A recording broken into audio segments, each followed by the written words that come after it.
meeting that I had with leaders of the G7 earlier today, I want to say a word about the progress we're making on the Build Back Better agenda here at home.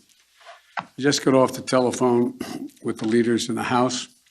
Today, the House of Representatives has taken significant step toward making a historic investment that's going to transform America, cut taxes for working families, and position the American economy for long-term growth.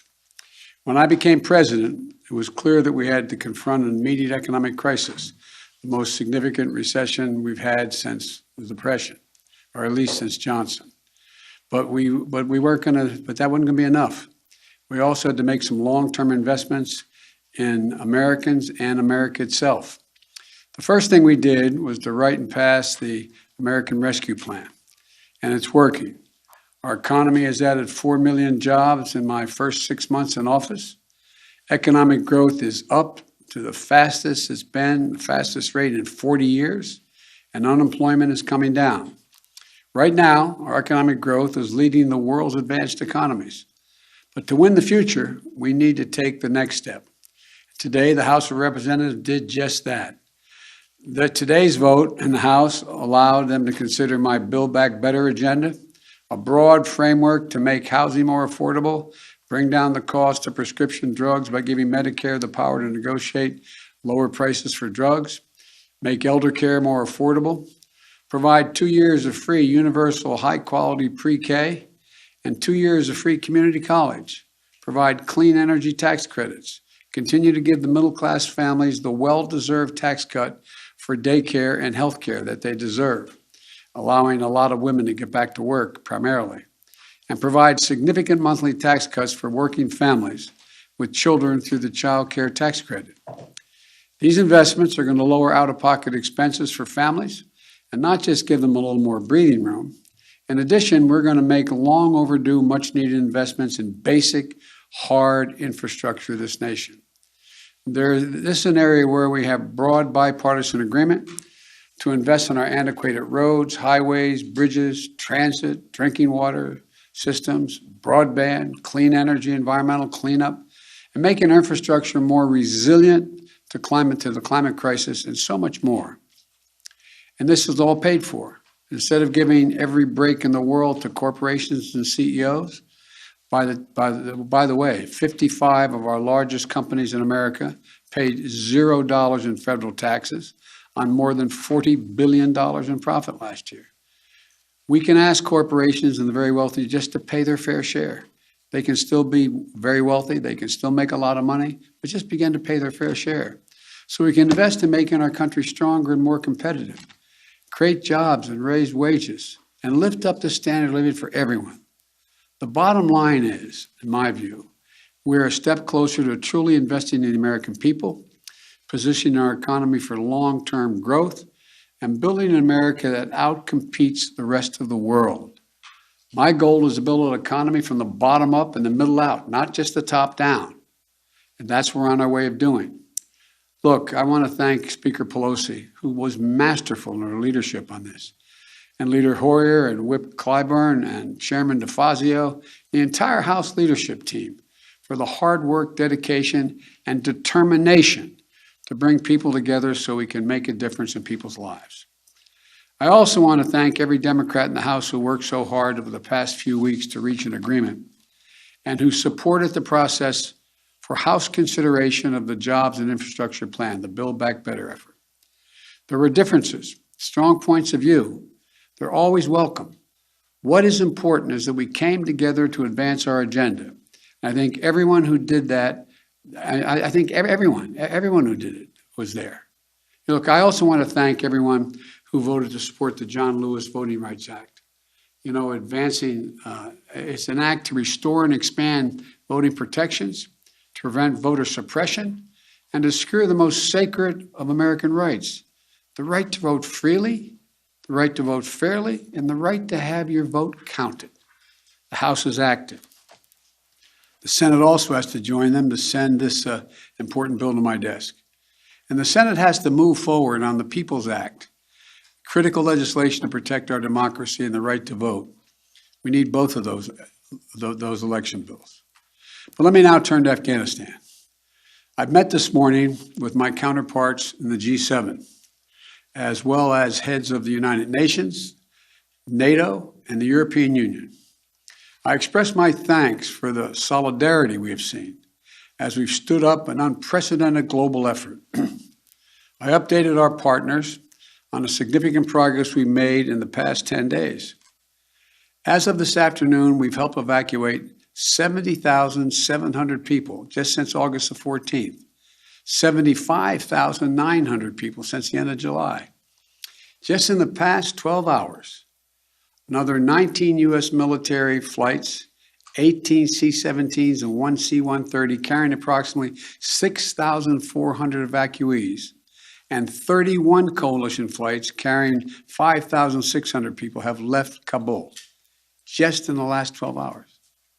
A total of 50 more flights, 12,000 more people since I updated you this morning. These numbers are a testament to the efforts of our brave service women and men, to our diplomats on the ground in Kabul, and to our allies still standing with us. And we had a productive discussion. There was strong agreement among the leaders about the evacuation mission underway, as well as the need to coordinate our approach to Afghanistan as we move forward. First, on evacuation, we agreed that we will continue to our close cooperation to get people out as efficiently and safely as possible. We are currently on a pace to finish by August the 31st. The sooner we can finish, the better. Each day of operations brings added risk to our troops. But the completion by August 31st depends upon the Taliban continuing to cooperate and allow access to the airport for those who we're transporting out and no disruptions to our operations. In addition, I've asked the Pentagon and the State Department for contingency plans to adjust the timetable should that become necessary. I'm determined to ensure that we complete our mission, this mission. I'm also mindful of the increasing risks that I've been briefed on and the need to factor those risks in. They're real and significant challenges that we also have to take into consideration. The longer we stay, starting with the acute and growing risk of an attack by a terrorist group known as ISIS-K, an ISIS affiliate in Afghanistan, which is the sworn enemy of the Taliban as well. Every day we're on the ground is another day we know that ISIS-K is seeking to target the airport and attack both U.S. and allied forces and innocent civilians. Additionally, thus far, the Taliban have been taking steps to work with us so we can get our people out. But it's a tenuous situation.